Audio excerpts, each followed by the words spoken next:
Today we have Chris Kreider, Land Campaign Manager, and Louise Harrison, our New York Natural Areas Coordinator. And I will turn it over to Chris now. Okay, thank you, Martin. Good afternoon, everyone, and thanks for taking time on your lunch break today to join us. As Martin said, I'm the Land Campaign Manager for Save the Sound. And Save the Sound leads environmental action in the Long Island Sound region. We fight climate change, save endangered lands, protect the Sound and its rivers, and work with nature to restore ecosystems. So for more than 40 years, Save the Sound has been winning battles to preserve our region's threatened forests, islands, and riverfronts. And so today, we're going to hear from my colleague, Louise Harrison. She's our New York Natural Areas Coordinator, and we'll learn about the battle to save Plum Island, our battle, and dive into our most recent effort called Envision Plum Island. And so we thank you all for joining us and supporting our mission. Louise, it's your go. Hello, everybody. Thanks for joining us. I'm Louise Harrison. I live and work in the town of Southold on Long Island. And so Plum Island actually is in the town where I live and work. Before I go into the presentation any further, I want to point out that this beautiful artwork that you see was created by an illustrator and artist in East Hampton, New York, named Scott Bludorn. And he also produced a lot of the beautiful pen and ink drawings that you'll see as we proceed through the show today. I'm not sure how many of you have been following the Plum Island story. And if you're new to the whole campaign, I'm going to briefly go through why it is we're trying to save Plum Island. And first, we need to know where it is. So for those of you who don't know, Plum Island is right off the eastern tip of the North Fork of Long Island, about 1.5 miles off of Orient Point. And here you see a close-up. It's about, sort of looks like a pork chop in shape.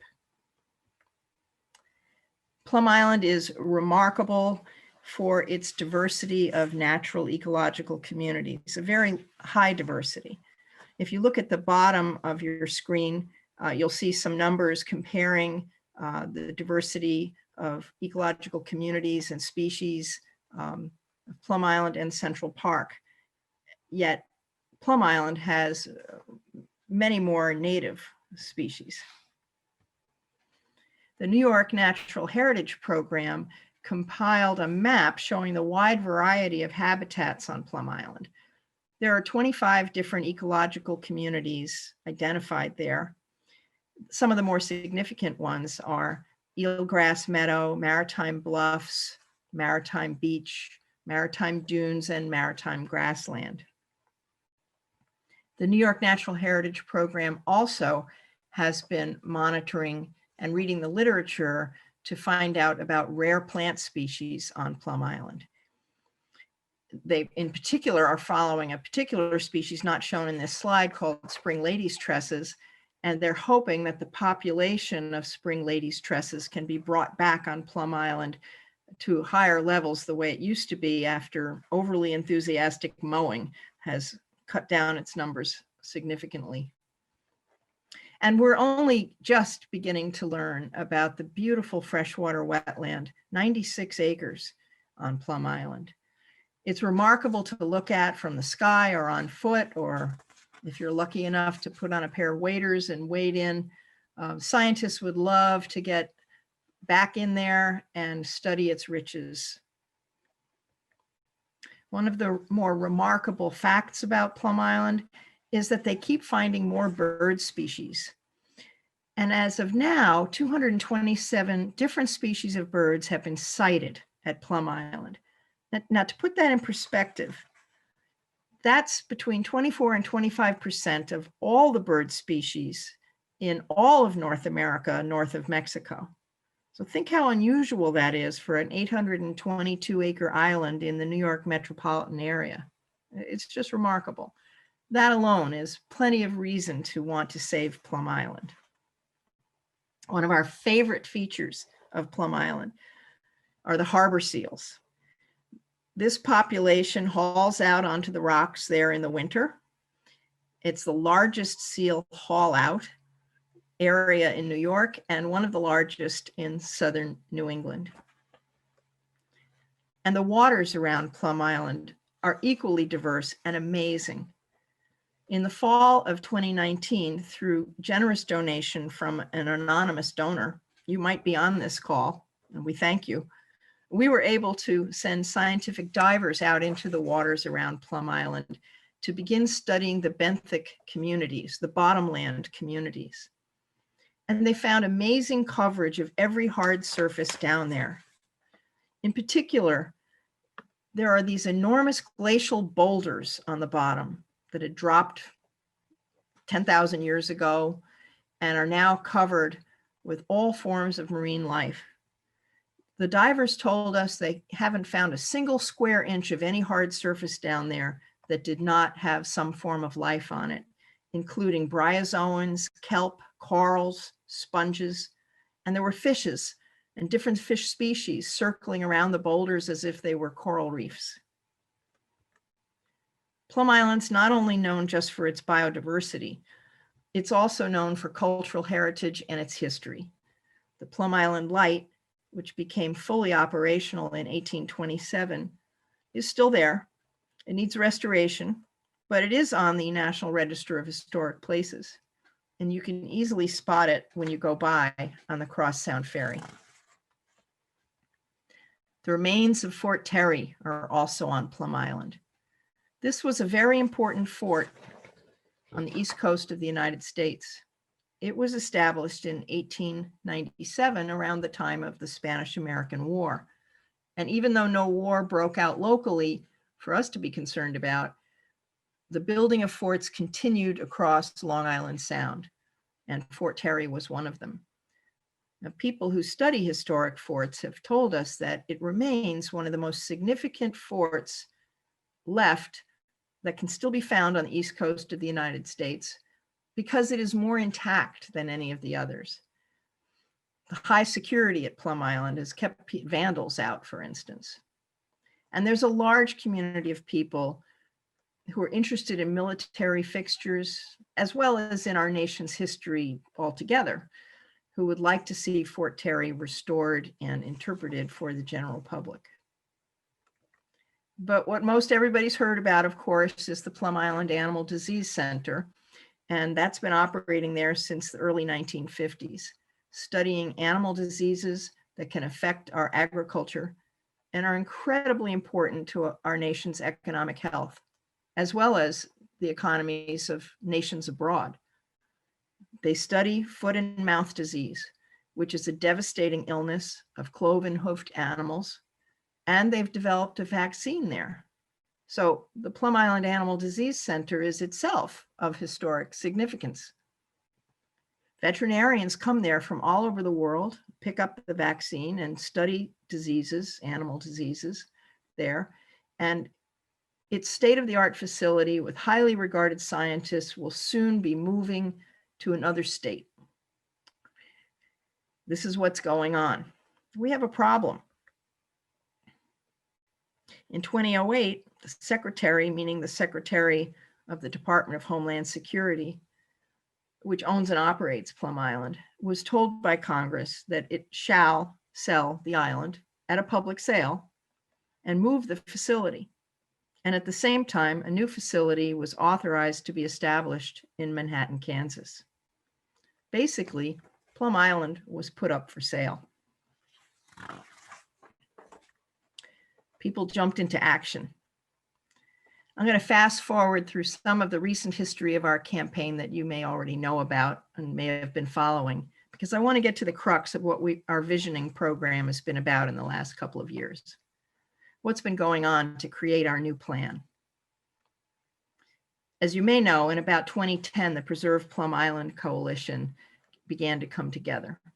We now have it's somewhere around 115 or 116 regional and national organizations that have joined us. Some of the member organizations are quite large in and of themselves and have many organizational members. There's broad support for preserving Plum Island, and you can see a list of the members in the Preserve Plum Island Coalition if you go to the website you see at the bottom of the slide. And Martin will also put the website up in chat.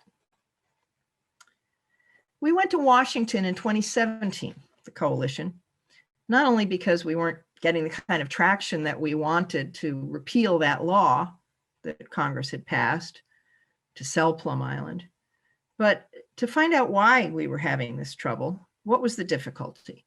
And we wanted to talk to the congressmen and their staffers, and we heard from several staff at important committees where some of the bills we were following had stalled. They sort of got stuck. And the basic message to us was, we're not in the business of holding on to properties that the federal government doesn't need anymore. We don't need Plum Island anymore. If you don't want us to sell it, tell us what it is you do want.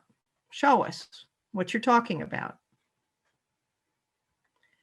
So, with the help of many of you, Save the Sound, along with Nature Conservancy, we're able to hire a consulting firm called Marstel-Day. They have expertise in the transfer of federal properties into conservation status. And we thought they would be very helpful in giving us guidance, and we began a process called Envision Plum Island. We had 3 workshops that were formal, and we included a number of people from many different kinds of organizations, people at the state level, federal level, local level, many individuals. We received a great number of questions from people that they were curious about, and they felt we needed to investigate before we would go further with any kind of planning about Plum Island. Every time we were able to bring some more material and information into the mix, more questions developed. So it was an iterative process. And fortunately, we then were able to come up with a plan.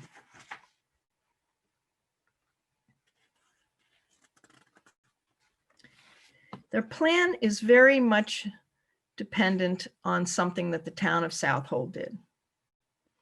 And boy, are we glad that the town of Southold did what they did. They were prescient.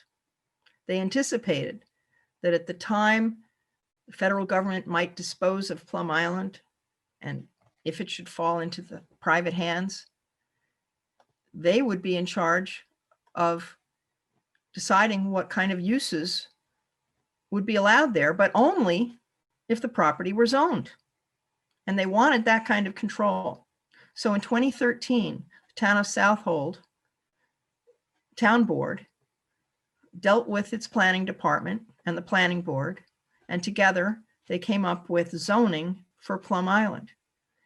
In lavender color that you see there is the Plum Island Research District. In green is the Plum Island Conservation District. And if you've never heard of those kinds of zones before, that's because they're brand new. You won't find zones like this almost anywhere else. But what foresight, and how grateful we are that the town was hearing us, heard the coalition, and our vision began to form for the future of Plum Island. But we needed to be more specific.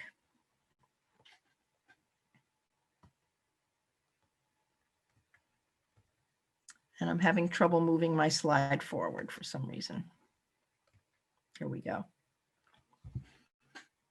So we were able to come up with a plan, and you can find it online at the website shown here that Martin also has put in chat. We have a full report, 72 pages, that explains our methodology, who we met with, how we did it, what questions we asked, bringing in elements of history, natural history, our future vision from the region. And this is laid out in 72 pages, but a briefer version is our pictorial brochure, which is a synopsis and features some of the work of Scott Bluedorn to bring our vision alive. And here it is, succinctly, in one map. Plum Island Preserve. This is our concept. You may recall that zoning map that you just saw, and you may see there are some shapes in this map that loosely follow the zoning. But we've broken Plum Island up into 3 additional districts. And the additional ones, 2 of the additional ones, to the south of the island and to the east end of the island, are areas that we think are so sensitive that they should not include any use by the general public. And to the far west is a small district around the Plum Island Lighthouse. I don't want to talk about the restrictions on Plum Island right now. I want to talk about what we think Plum Island can be. Plum Island Preserve would protect incredible, nationally significant ecological resources. It's going to help us learn about cultural heritage and our nation's history. It will promote economic sustainability. Jobs are needed in the region. Jobs will be lost when the Plum Island Animal Disease Center is no longer, and we need to keep jobs here. People will have new opportunities. The people in the region will have a park, will continue jobs in research, and there will be great benefits in education and recreation. We see it as an opportunity zone. I will talk in more detail now about the Conservation District.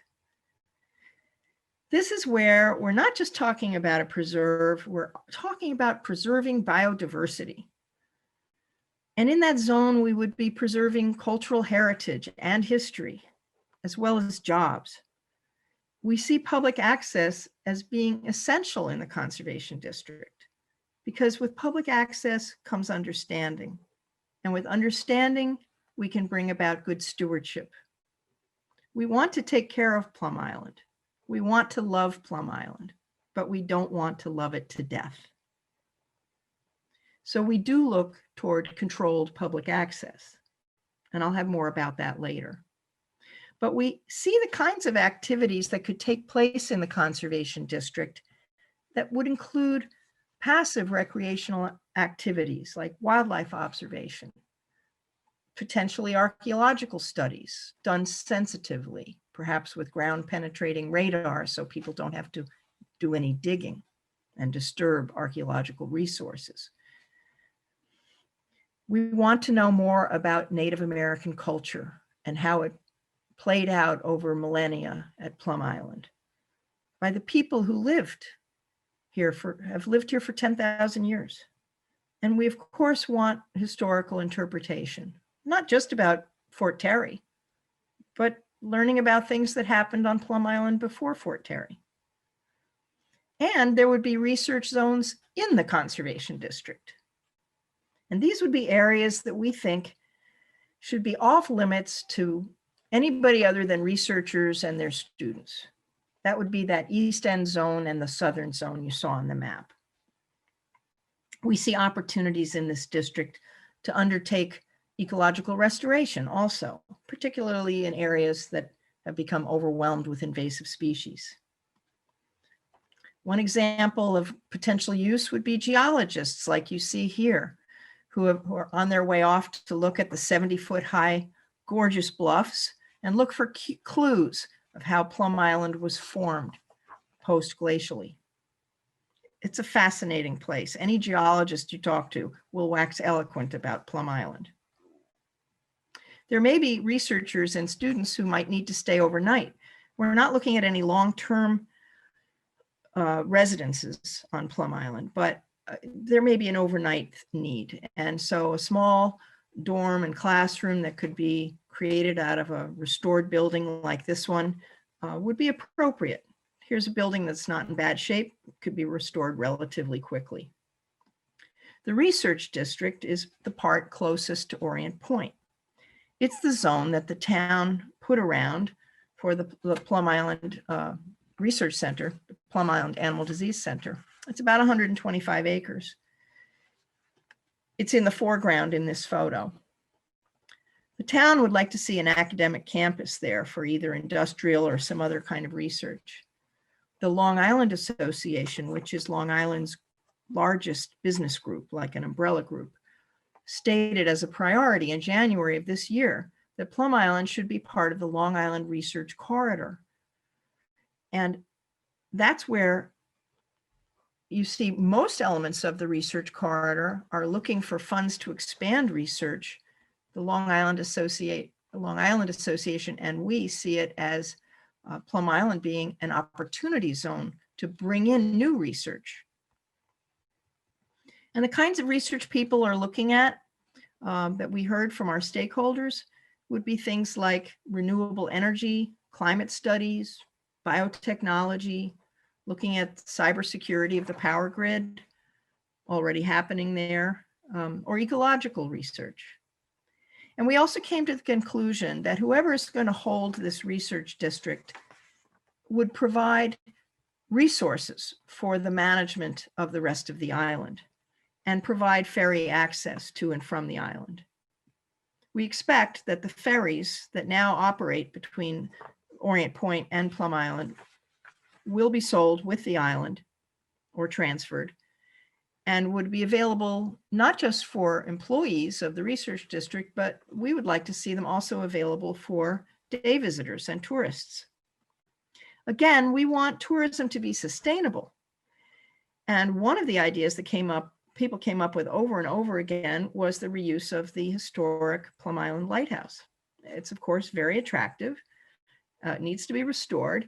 But wouldn't it be a great place for something like a bed and breakfast, a place where people could come and perhaps pursue the arts? That kind of model is already out there. There are other examples of that. We recognize that at this point, it's geographically located within the research district. So we would expect there would have to be some kind of easements from the lighthouse to the conservation district. So people who were getting off the ferry, taking a look at the lighthouse, could then get over to the conservation district for their day visit. And there are structures on Plum Island, and particularly in the research district, that we think should be reused. The administration building right now is the newest of those structures. We believe it's easily reused and adapted for the next set of jobs that come to Plum Island. It has auditorium space. We might possibly have a museum there, but what the town seems to prefer and what our stakeholders seem to think would be a good idea would be to have a small museum over at the ferry dock at Orient Point. And we need to keep jobs on Plum Island, some kind of research jobs after the Animal Disease Center leaves. About 400 jobs are at stake, and there's deep concern about what's going to happen to those high quality jobs. How do you get to Plum Island? Well, as I said, there will be these 3 ferries that are part of the package that the Department of Homeland Security is planning on selling. Right now, these ferries do transport workers, but we think it would be great to have day visitors join the workers on these ferries and get to Plum Island. And so that dock in Orient Point is key. It's right next to the Cross Sound Ferry dock, which you may know if you've come to Long Island from New London. And it's easily within walkable distance from there. So we see it as a way to get to Orient Point from Connecticut and then back over to Plum Island. And it might be a way to have tourism that is sustainable without adding to the traffic woes of Long Island's North Fork. We also think there could be a museum at the Plum Island Ferry dock, and that's something the town has been anticipating. The Preserve Plum Island Coalition just in August of this year had a win. We had success in motivating and supporting the town of Southold to finally come to the point where they would rezone that parcel. It had been zoned for multiple uses, which would have attracted a developer who would want hotels and marinas and restaurants and a number of things that would have been allowed. But now the town, with our support, and it was a great deal of support coming from the coalition, has rezoned it M3, Marine 3, and the only use now for that parcel is ferry transport to and from Plum Island with possible addition of a small museum. The museum, we think, would be great. It would be a place where we could execute some controls on visitation of Plum Island, perhaps through ticketing. People could get a day ticket. It might be a place where you get your permit to do research on Plum Island. It could be a place where lectures are held, where there could be some exhibits on natural history, on the island archipelago that Plum Island is part of, with Great Gull, Little Gull, and Fisher's Islands, and its relationship to Gardiner's Island right to the south. So we think there's great potential on this parcel. I mentioned earlier there was this consulting firm that we worked with, and why we hired them. They really do have a lot of expertise in the kinds of transfers between the federal government and entities that would be able to put islands or properties into conservation status. So they gave us a lot of guidance, and they explained to us the kinds of scenarios there would be for a receiving entity to protect Plum Island at relatively low cost. But right now, Plum Island is up for auction at a public sale, and that means the highest bidder is likely to get Plum Island if we don't reverse the legislation. We know that New York or any other governmental agency would not be able to bid above fair market value, and so they would be excluded from bidding above a certain point in an auction. And this is a problem. But here's the point. If we can get the original law repealed that says that Plum Island should be sold to the highest bidder, we then can go through a process that's typical at the federal level that we learned about from Marstel-Day. And the next few slides are going to explain what some of the best options are that are in that standard process, which would be available for us to convey Plum Island to New York State if we can get the law repealed.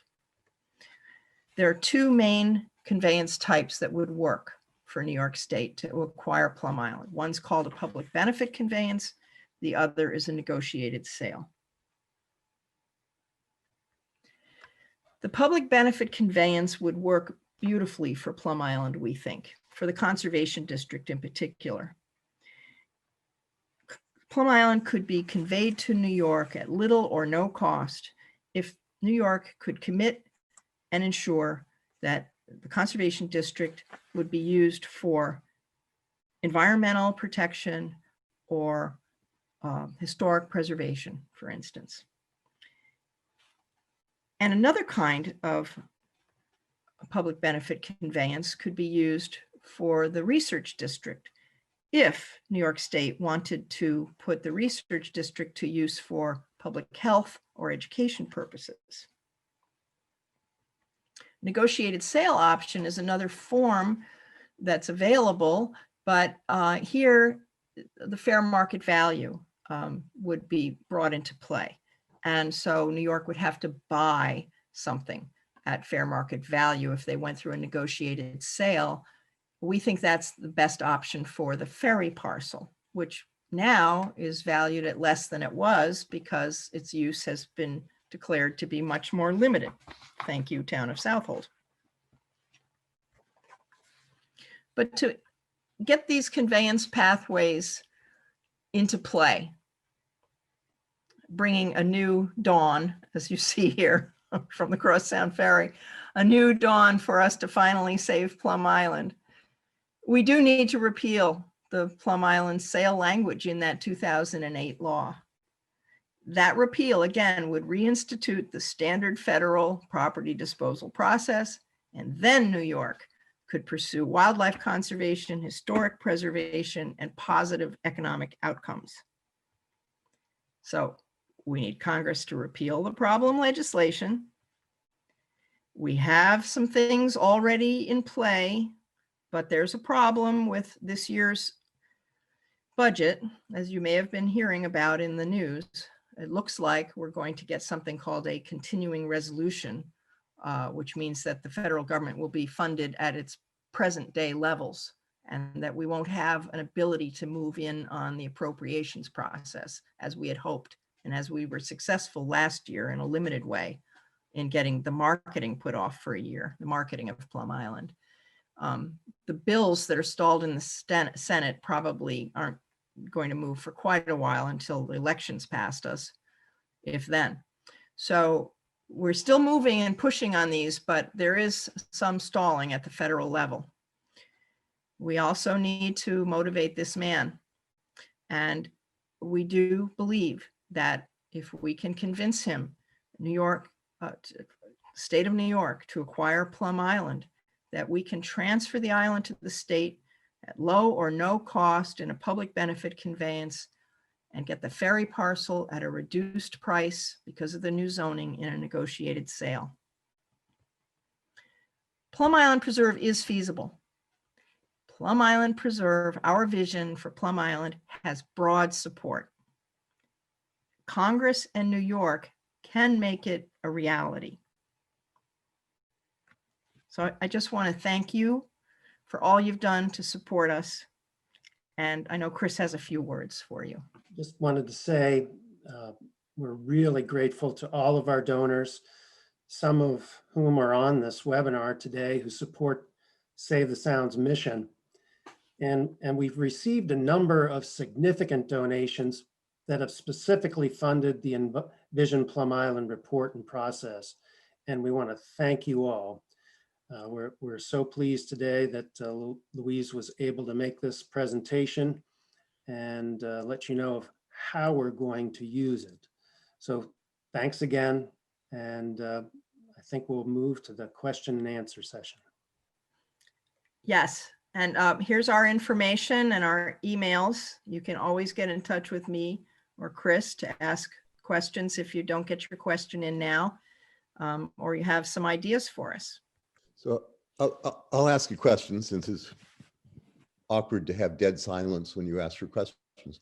The last time I checked in, I think maybe it was in a conversation with Alicia, I got the impression that this business of putting the island up for sale, realize the highest possible dollar value, et cetera, I walked away with the impression that some progress had been made in stopping that or delaying it. But from what Louise was saying, it sounds like this is still a genuine threat. So what's Yeah. the... I'll explain. Thank you.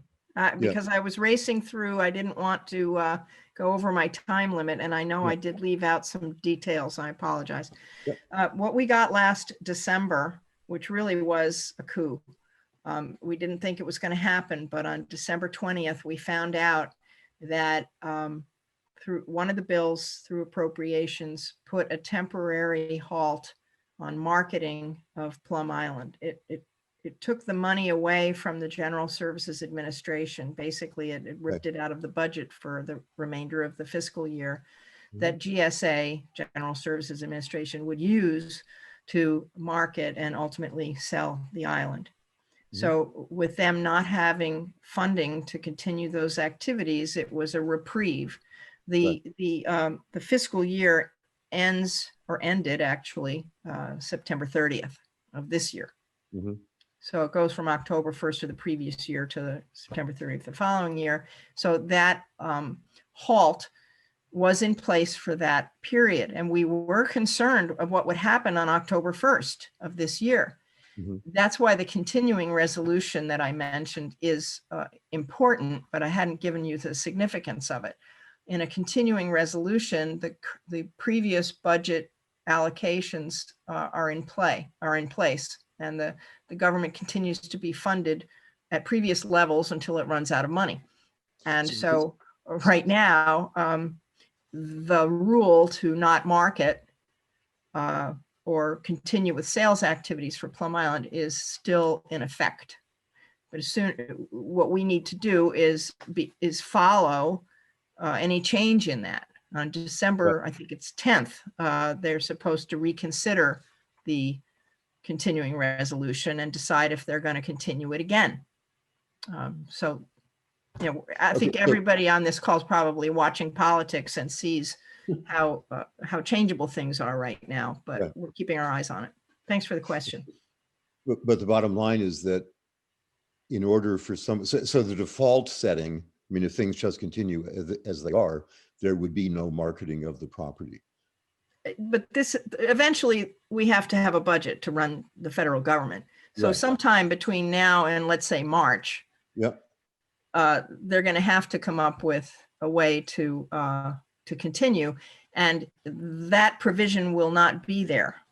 We hope it could be reinstituted, and we're trying to get it reinstituted. Okay. Chris, did you want to add anything on that? I'll just add that you know, our ultimate goal is to repeal the original law. Right. Right. Started the sale of Plum Island. And we have been making progress, but we're still not there. So repeal language has passed in the House, but has not passed in the Senate. Okay. And we still have certain senators, and I'll name one who has sort of been our primary blocking point, and that is Senator Ron Johnson of Wisconsin, who heads the Senate Homeland Security Committee. He still believes strongly that Plum Island should be sold, and that funds from the sale of Plum Island should help offset any of the decommissioning costs of the island, and any remaining funds to go to the building of Homeland Security's new headquarters. What has happened since we've started our legal work and our advocacy work, though, is that over time, more and more legislators have co-sponsored our repeal bills. We've made headway in educating many of our legislators. We used the results of this report in a briefing to Congress. Right. And for the first time ever, we actually entered into meaningful dialogue with the Department of Homeland Security. And we're hoping that that continues. So we're making progress. It takes a long time to get bills passed in Congress. But we're not quite there yet. We're hoping we're getting there soon.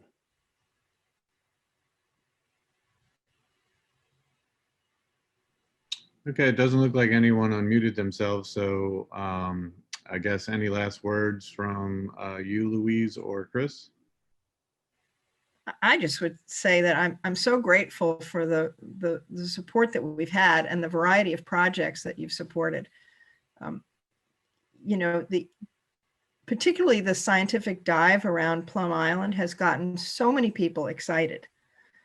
Some of the just basically iPhone photography that was done by one of the divers, showing what we can't see from above down on the bottom around Plum Island, has gotten people so excited. And it's work that will continue with your support. And I think it's going to help us bring in more interest to the island altogether. It also dovetails very beautifully with the marine mammal and sea turtle protection area that New York State Legislature put in place, that goes around Plum Island, Great Gull Island, and Little Gull Island, and that the governor signed. So everything's coming together in pieces. It's like a puzzle, and we're fitting all the pieces together. I think that we're going to be able to bring this home. It looks like Bob may have another question. Bob, I've unmuted you. Thank you. I'm sorry to be the only person asking a question, but anyway. So when I think about Plum Island, I think a lot about similarities or differences with the situation of Governor's Island in New York Harbor, which went through a period of people wondering what's going to happen to it. And at some point it became a fabulously wonderful new resource for the city. So what's the big difference? Did Governor's Island go through a period of being subject to a sell to the highest bidder mandate, or why? I mean, I assume it wasn't easy figuring out the Governor's Island situation, but is there anything that we can learn from Governor's Island that helps with Plum? The early days of Governor's Island were quite similar. But I'm told there was a story I read in one of the journals around New York, that at a point when it was being sold by the federal government, Senator Moynihan and President Bill Clinton were in a helicopter going back down to Washington from New York. And President Clinton said, "What's that?" And Senator Moynihan said, "That's yours, and it's for sale." And it began a conversation that developed into Senator Moynihan passing some legislation that eventually, I mean, it didn't happen right away. And there was a lot of local support for protecting Governor's Island. And so it was then transferred to New York State, who then sold it to New York City for $1. But there was a trust for Governor's Island. There's Friends of Governor's Island. There were a number of groups, a Governor's Island Alliance. I'm not sure how many altogether, but lots and lots of planning and activism. And now it looks like Governor's Island is going to be, it's proposed to be involved heavily in climate research. Many of us, like you, see this as a relationship of two actually very different islands at either end of Long Island, where you have Governor's Island giving sort of intensive recreational opportunities to people in New York City, where there's a high population, and out east where the population's much less dense, and you have farmland and forests and open space, to have another island that's going to be dedicated to conservation and research and education. So appropriate for where they are, but paired in their eventual outcome of being for the public.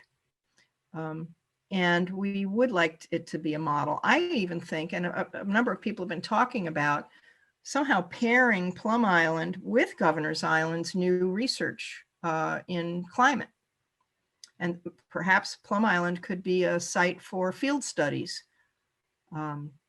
People visiting Governor's Island could take a car ride out to Orient Point, hop on a little ferry and come over and see what the experiments are that are being done in climate on Plum Island.